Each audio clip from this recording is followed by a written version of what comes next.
Assalamualaikum warahmatullahi wabarakatuh. Pada kesempatan ini aku pengen tutorial gimana sih caranya kita mengolah data hasil organoleptik kita untuk diuji secara statistik. Nah, biasanya uji organoleptik dilakukan ketika kita melakukan sebuah penelitian pengembangan produk pangan. Jadi untuk melihat daya terima produk kita yang baru terhadap masyarakat. Nah, pada kesempatan ini, uji organoleptik yang dilakukan adalah uji hedonik, yakni tingkat kesukaan responden terhadap produk kita. Yang diuji seperti itu. Jadi ada bagian warna, tekstur, aroma, dan rasa. Nah, pada penelitian ini ceritanya kita punya 4 formula. Formula 1, 2, 3, dan 4. Dengan komposisi substitusinya beda-beda tentunya. Nah, seperti yang kita tahu sebelumnya, kalau uji organoleptik itu kita memberikan kode setiap sampel kita untuk memberikan kepada responden atau panelis. Nah, kodenya itu biasanya disusun secara acak, tidak berurutan, dan tidak diketahui selain kita peneliti.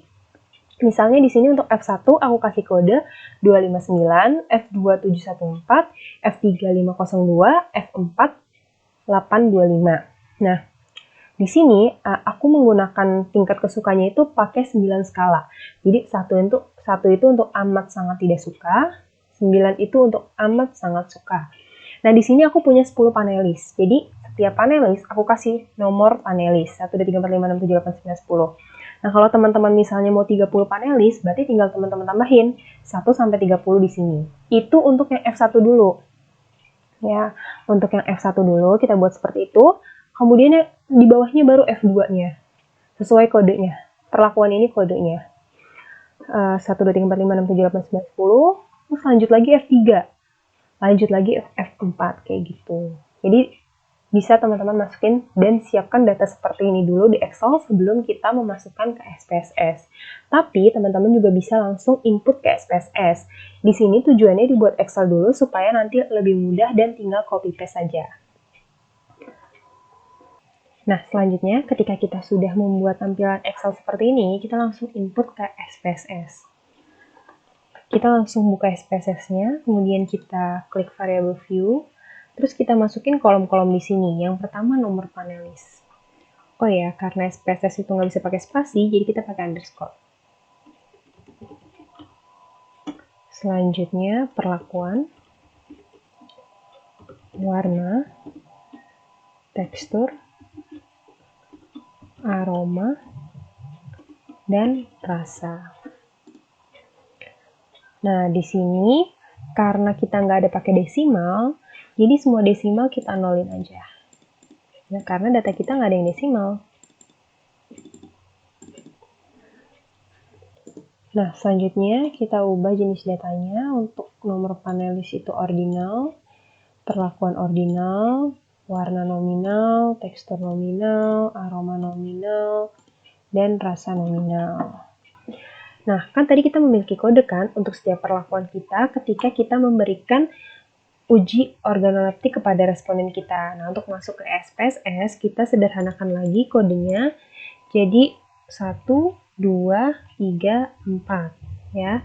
Ini jadi angka 1 untuk formula 1 dengan kode organoleptik 259. Ini 2. Ini 3. Kemudian ini 4.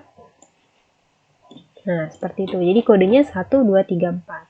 1 itu untuk F1 dengan kode organoleptika 259, 2 itu untuk F2, kode organoleptika 714, 3 itu F3, kode organoleptika 502, 4 itu F4, kode organoleptiknya 825. Nah, di SPSS-nya ini, bagian perlakuan, kita edit value-nya. Jadi kita bikin kode.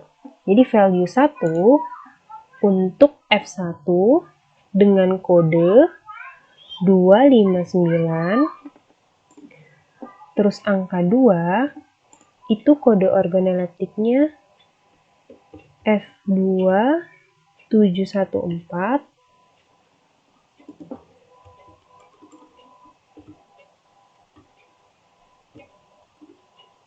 terus yang ketiga itu F3 kodenya 502, yang keempat itu F4, kodenya 825. Nah, jadi kita udah punya kode. Nah, kemudian untuk nomor panelis, ini teman-teman juga bisa kodein kalau teman-teman mau kasih nama panelisnya. Misalnya, kode yang pertama Ari, kode kedua Ana, kode ketiga Budi. Jadi ntar di selanjutnya, satu ini Ari, dua Ana, tiga Budi, dan seterusnya setiap ada angka itu. Ini nggak terlalu penting karena sebenarnya tidak digunakan ketika kita uji Kruskal-Wallis atau Mann-Whitney. Nah, selanjutnya kita akan masukkan data ke SPSS. Kita bisa klik data view, kemudian copy dari Excel, dan paste di SPSS. Nah, ini hasilnya.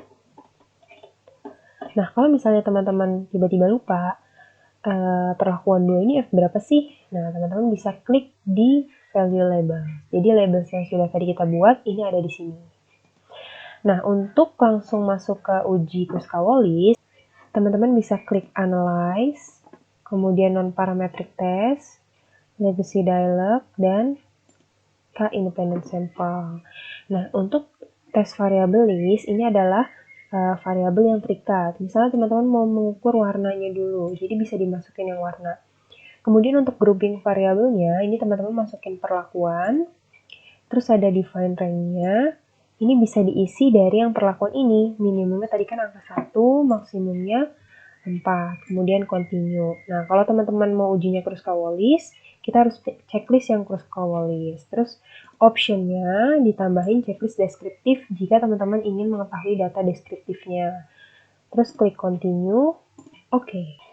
Nah, di sini langsung muncul data Kruskal-Wallis terkait warna. Nah, jadi di sini ada data deskriptifnya. Ini teman-teman bisa dapatkan rata-ratanya, standar deviasinya, nilai minimum, dan maksimumnya. Kemudian untuk hasil tes Kruskal-Wallisnya, teman-teman bisa lihat di sini. Yang dilihat adalah asin-sig-nya, signifikansinya. Ini menunjukkan angka 0,143. Nah, data angka ini lebih besar dong dari 0,05. Berarti artinya tidak ada perbedaan nyata warna antara F1, F2, F3, dan F4. Untuk itu, ini tidak perlu dilakukan uji Mann-Whitney lagi karena tidak ada perbedaan seperti itu. Kemudian, selanjutnya kita coba yang tekstur sama langkahnya. Analyze, non-parametric test, legacy dialog, K-Independent Sample. Nah, tinggal kita ganti aja ininya. Tadi kan kita warna. Karena kita mau tekstur, kita ganti jadi tekstur. Untuk ininya masih sama. Define range-nya 1-4. Jangan lupa diklik Kruskal-Wallis dan option deskriptif. Kemudian klik OK. Nah, ini kalau kita lihat bagian tekstur, ini ada di bagian deskriptifnya, penjelasannya untuk rata-rata, standar deviasi, minimum, dan maksimum. Kemudian kita bisa lihat hasil uji Kruskal-Wallisnya di asin-sig atau yang signifikansinya. Oh, ternyata dia 0,03. Berarti dia ada di bawah 0,05, ya kan? Artinya ada perbedaan nyata antara F1, F2, F3, dan F4. Nah, untuk mengetahui lebih lanjut, yang mana sih yang memiliki perbedaan nyata? Apakah keempat-empatnya, atau hanya F1 dan F2 saja, atau hanya F3 dan F4 saja, dan seterusnya. Jadi kita harus melanjutkan ujinya dengan uji Mann-Whitney. Untuk di bagian tekstur, kalau tadi di warna dia tidak memiliki perbedaan, jadi tidak perlu dicari lebih lanjut yang mana yang berbeda. Nah, kalau di tekstur ini ternyata hasil asin-sig-nya dia memiliki perbedaan, jadi kita harus melihat kelompok mana yang berbeda. Nah, lanjut. Berarti kita sekarang langsung uji Mann-Whitney. Kita bisa klik Analyze, Non-Parametric Test, Legacy Dialog, dan To Independent Sample. Jadi untuk uji Mann-Whitney ini kita harus ujinya dua-dua. Jadi yang masukin tes variabel tadi kan tekstur, kemudian grouping variabelnya perlakuan. define range-nya. Nah, kita cuma bisa masukin dua-dua. Misalnya yang kelompok pertama, kita mau lihat perbedaan yang F1 sama F2. Kita tinggal continue, kemudian optionnya deskriptifnya kita checklist. Kita tinggal oke. Nah, di sini muncul antara F1 dan F2. Hasil F1 dan F2. Ternyata kita lihatnya dari sini. Asymptotic to tail. Nah, kita lihat ternyata di sini angkanya lebih besar dari 0,05. Artinya dia tidak memiliki perbedaan antara F1 dan F2. Nah, selanjutnya kita coba lagi. Sekarang F1 sama F3. Kan tadi F1 sama F2 dia nggak punya perbedaan. Sekarang kita coba F1 sama F3. Langkahnya sama seperti tadi. Cuma di bagian perlakuan kita ganti. Grup yang kedua adalah 3. Karena kita mau ujinya F1 sama F3. Jangan lupa option deskriptifnya di checklist dan main with me-nya di checklist. Hasilnya ternyata F1 dan F3 ini asymptoticnya adalah 0,90. Artinya dia lebih besar dari 0,05. Dan kesimpulannya antara F1 dan F3 tidak memiliki perbedaan. Tadi kita udah punya dua ya, F1, F2 tidak memiliki perbedaan, F1, F3 juga tidak memiliki perbedaan. Kita coba lagi F1 dan F4. Langkahnya masih sama, tinggal kita ganti di grouping variabelnya jadi 4. Dan ternyata hasilnya F1 dan F4 ini asymptoticnya berada di bawah 0,05.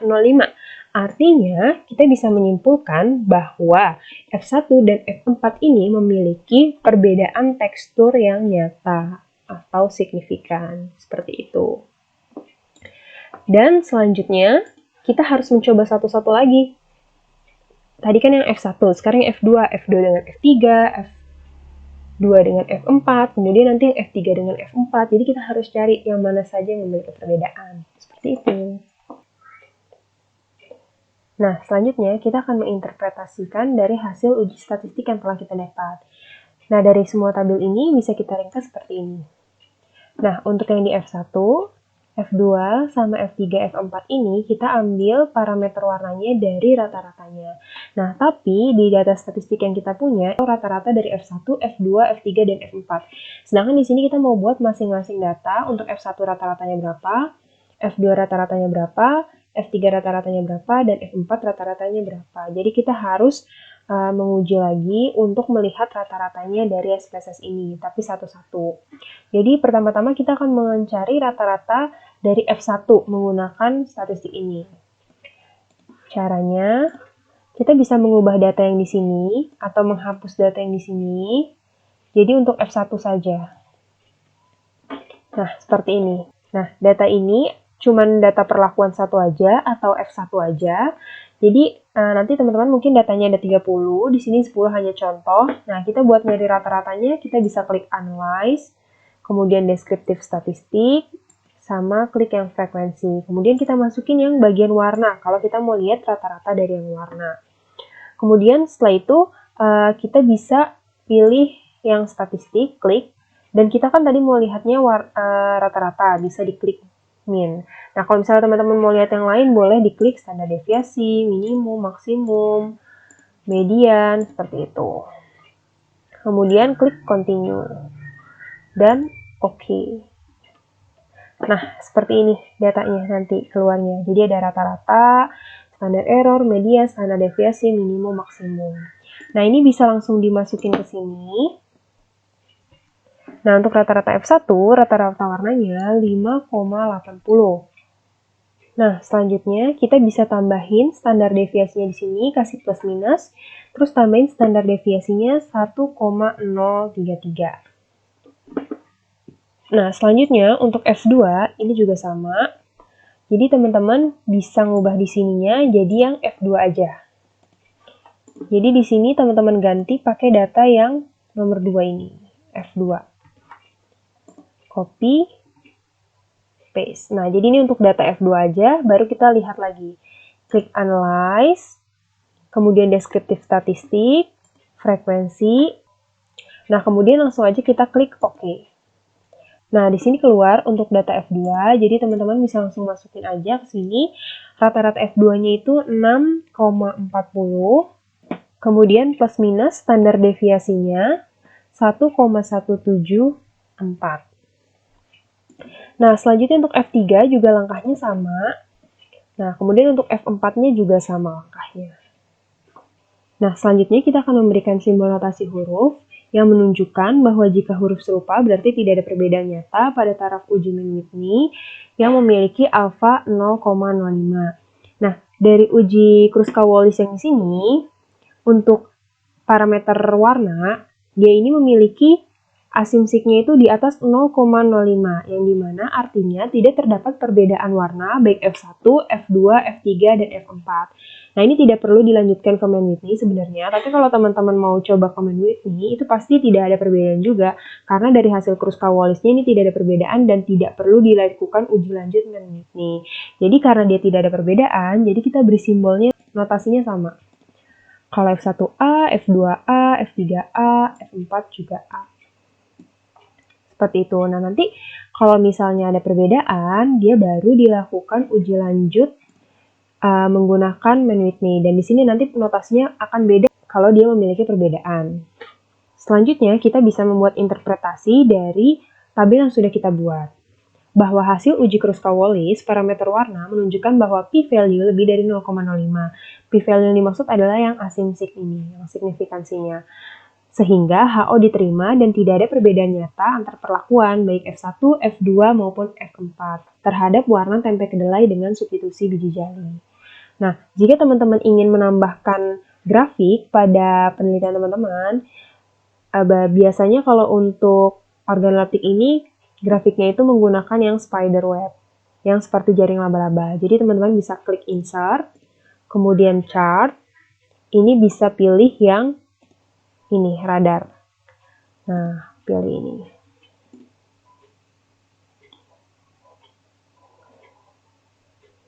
Nah, selanjutnya ini tinggal teman-teman isi. Untuk seriesnya ini, teman-teman bisa ganti dengan warna. Karena kita sedang mengukur yang warna. Kemudian, di sini bisa ganti F1, F2, F3, F4.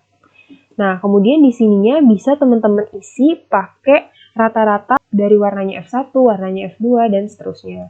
Jadi untuk F1 ini warnanya rata-ratanya 5,80, untuk F2 6,40, untuk F3 5,40, dan untuk F4 6,40. Nah, ini bisa yang series 2 dihapus. Yang series 2 dihapus, dan yang ini juga dihapus.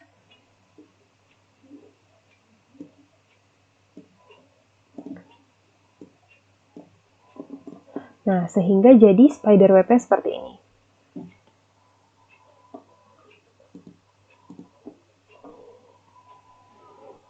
Nah, jadi kalau dilihat, ini dari garis yang paling luar adalah yang paling disukai. Nah, di sini yang garis yang paling luar adalah F4 dan F2. Artinya, untuk dari parameter warna, tempe kedelai dengan substitusi biji jali ini yang paling disukai adalah F2 dan F4. Selanjutnya, kita akan menginterpretasikan data dari tekstur. Nah, kita akan membuat tabel seperti ini. Nah, untuk mengisi kolom di sini, untuk F1, F2, F3, dan F4, ini dibutuhkan rata-rata dan standar deviasi dari masing-masing formula.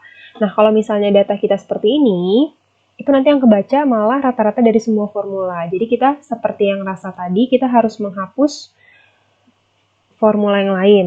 Untuk mencari rata-rata dari formula 1, kita harus hanya memasukkan yang dari formula 1. Mungkin nanti data teman-teman itu ada 30. Caranya sama kayak tadi, analyze, deskriptif statistik, frekuensi. Nah, di sini kita tinggal ganti jadi tekstur. Jangan lupa untuk statistiknya di checklist, standar deviasi, dan rata-rata yang paling penting. Selanjutnya, klik OK. Nah, di sini keluar dari yang tekstur. Ini. Rata-rata dari tekstur formula 1. Kita bisa masukin di sini. Untuk rata-ratanya 5,40. Terus masukin standar deviasinya 1,430. Untuk F2, kita harus memasukkan yang F2 saja. Seperti yang warna tadi. Kita masukin yang formula 2 aja ke sini. Nah, nanti hasilnya seperti ini. Caranya sama, analyze, deskriptif, frekuensi, dan tekstur udah masuk. Ini statistik udah diceklis semua. Klik OK. Nah, ini nanti dapat yang kedua. Untuk formula 2. Rata-rata dari formula 2. Dia itu rata-ratanya 5,70. Kemudian standar deviasinya 1,252. Nah, lanjut lagi ke F3 dan F4 caranya sama. Tinggal data yang dimasukin di sini yang F3 dan F4. Baik, selanjutnya kita akan menambahkan simbol atau notasi huruf pada ujung standar deviasi ini. Nah, simbol notasi huruf ini menunjukkan ketika simbolnya atau hurufnya serupa, berarti tidak ada perbedaan pada taraf uji Mann-Whitney. Seperti yang tadi warna, mereka kan simbolnya sama A, karena mereka tidak memiliki perbedaan antara warna F1, F2, F3, dan F4. Nah, kalau misalnya nanti dia berbeda, berarti dia ada perbedaan tekstur. Nah, karena di sini kita nyobanya tekstur. Jadi kita buka lagi yang uji Mann-Whitney yang sudah kita lakukan. Nah, ketika dilihat asimsiknya dari si tekstur ini, dia di bawah 0,05 loh, jadi kita harus melakukan uji lanjut Mann-Whitney. Pertama, kita catat dulu uji Mann-Whitney. Yang pertama F1 dengan F2. Jadi kalau uji Mann-Whitney dia harus sendiri-sendiri, nggak bisa berbarengan. F1 dengan F2 itu dia asimsik tutelnya di atas 0,05, artinya F1 dengan F2 teksturnya sama atau tidak berbeda. Terus selanjutnya untuk yang F1 dengan F3, dia asimsik tutelnya juga di atas 0,05, artinya F1 itu sama F3 teksturnya sama atau tidak memiliki perbedaan. Kemudian untuk F1 dan F4, nah dia ini asimsik tutelnya dia di bawah 0,05, artinya F1 teksturnya itu akan berbeda dengan F4. Teksturnya dia berbeda. Selanjutnya, untuk yang F2 dengan F3. Nah, dia di sini asimsik tutelnya juga di bawah 0,05. Artinya, yang F2 dan F3 itu teksturnya berbeda nyata. Nah, untuk selanjutnya kita lihat lagi yang bagian uji F2 dan F4. Nah, dia ini asimsik tutelnya dia juga di bawah 0,05.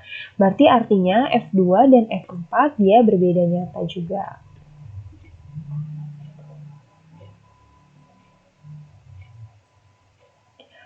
Selanjutnya, kita lihat lagi yang terakhir itu uji Mann-Whitney F3 dan F4. Nah, dia di sini asimsiknya itu di atas 0,05.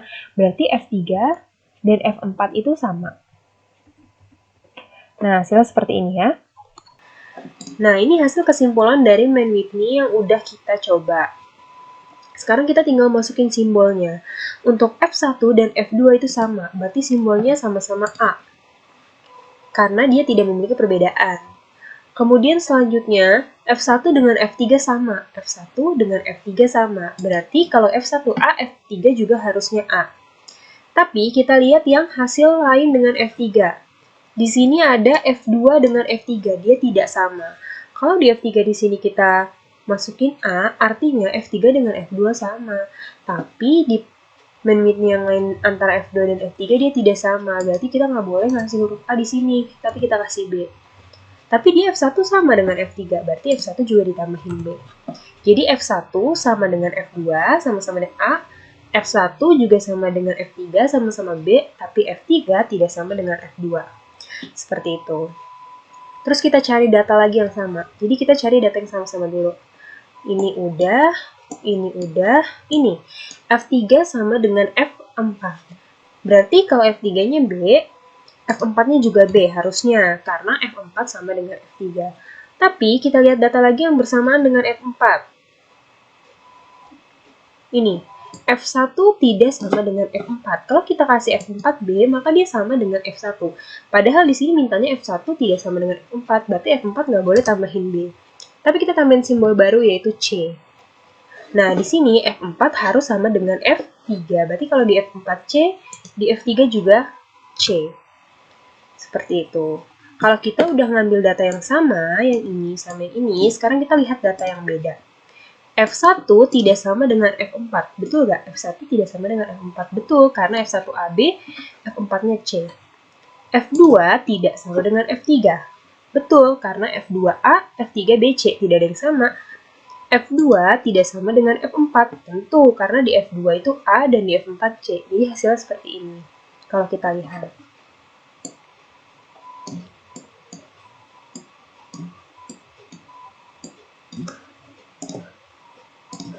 Selanjutnya, kita akan menginterpretasikan dari tabel yang sudah kita buat. Bahwa hasil uji Kruskal-Wallis parameter tekstur menunjukkan bahwa p-value di bawah 0,05. Karena di sini asumsinya itu 0,003, jadi di bawah 0,05. Sehingga H0 ditolak dan ada perbedaan nyata antara perlakuan F1, F2, F3, dan F4 terhadap tekstur tempe kedelai dengan substitusi biji jali. Nah, untuk melihat kelompok mana yang berbeda, dilakukan uji lanjut yakni Mann-Whitney. Nah, kalau yang tadi sebelumnya di warna tidak perlu dilakukan uji lanjut karena mereka tidak terdapat perbedaan. Nah, untuk pembahasan hasil uji Mann-Whitney-nya bisa kita lihat dari sini atau dari simbol-simbol notasi huruf yang di sini. Jadi, hasil dari uji Mann-Whitney menunjukkan bahwa tingkat kesukaan tekstur tempe kedelai dengan substitusi biji jali tidak berbeda nyata atau p-value-nya di atas 0,05 pada F1 dan F2, sama-sama A. Terus F1 dengan F3, sama-sama punya B. Terus F3 dan F4, sama-sama punya C. Ya kan? Nah, namun terdapat perbedaan nyata dengan p-value-nya di bawah 0,05 pada F1 dan F4. F1 dan F4 tidak memiliki notasi yang sama. Terus F2 dengan F3 tidak memiliki notasi yang sama. Serta F2 dan F4 tidak memiliki notasi yang sama. Jadi ini bisa dihapus kalau kita udah punya kesimpulannya. Nah, selanjutnya kalau misalnya teman-teman mau menyajikan data dalam bentuk spider web seperti yang warna, teman-teman bisa klik insert, kemudian chart, terus pilih yang radar. Nah, seperti ini. Untuk yang ini, teman-teman ganti tekstur. Yang ini F1, F2, F3, F4. Ini bisa dihapus, yang series 2 sama ini. Nah, ini tinggal teman-teman masukin min-nya atau rata-ratanya. 5,40, 5,70, 4,10, dan 3,5. Nah, kalau udah bisa di-X. Nanti hasilnya seperti ini. Nah, teman-teman bisa baca dari sini, ketika yang berada pada garis paling luar, itu adalah yang paling disukai. Berarti dari hasil ini, tekstur yang paling disukai adalah yang F2. Kalau dilihat dari grafik ini, kalau dilihat dari sini, lihat rata-rata yang terbesar. Seperti itu. Sekian penjelasan dari sesi kali ini. Sampai jumpa!